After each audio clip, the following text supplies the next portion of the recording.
Supreme court ने बुधवार को महत्वपूर्ण फैसला सुनाते हुए राजद्रोह कानून की धारा 124A पर रोक लगा दी।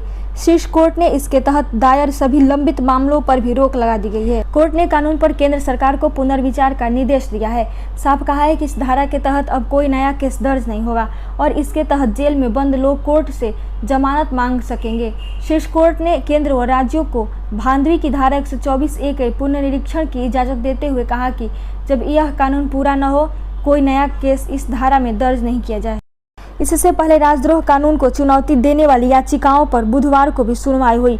सॉलिसिटर जनरल तुषार मेहता ने केंद्र का पक्ष रखा। अपनी दलीलें पेश करते हुए उन्होंने कहा कि एक संज्ञेय अपराध को दर्ज करने से रोकना सही नहीं होगा। प्रधान न्यायाधीश A.V. रमन की अध्यक्षता वाली पीठ से मेहता ने कहा कि 1962 में एक संविधान पीठ ने राष्ट्रद्रोह कानून की वैधता को कायम रखा था।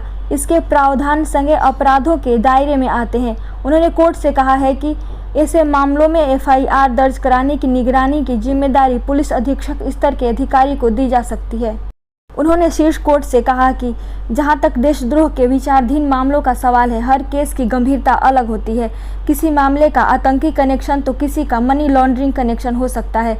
अंततः लंबित केस अदालतों के समक्ष विचाराधीन होते हैं और हमें कोर्ट पर भरोसा करना चाहिए। केंद्र सरकार की ओर से साफ तौर पर कहा गया कि राष्ट्रद्रोह के प्रावधानों पर रोक का कोई भी आदेश पारित करना अनुचित होगा। इन्हें संविधान पीठ ने कायम रखा है। मंगलवार को सुप्रीम कोर्ट ने केंद्र से कहा था कि वह देशद्रोह के लंबित मामलों को लेकर 24 घंटे में अपना मत स्पष्ट करे।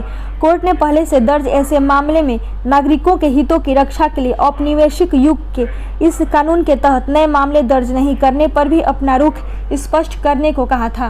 दरअसल भांडवी की धारा 124A देशद्रोह या राजद्रोह को अपराध बनाती है। उसके गलत इस्तेमाल को लेकर सुप्रीम कोर्ट में कई याचिकाएं दर्ज की गई हैं।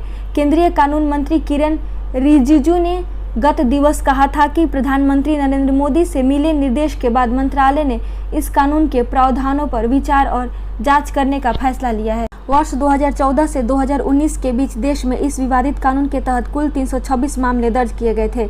इनमें से केवल 6 लोगों को दोषी ठहराया गया। केंद्रीय गृह मंत्रालय के आंकड़ों के अनुसार कुल 326 मामलों में से सबसे ज्यादा 54 मामले असम में दर्ज किए गए थे।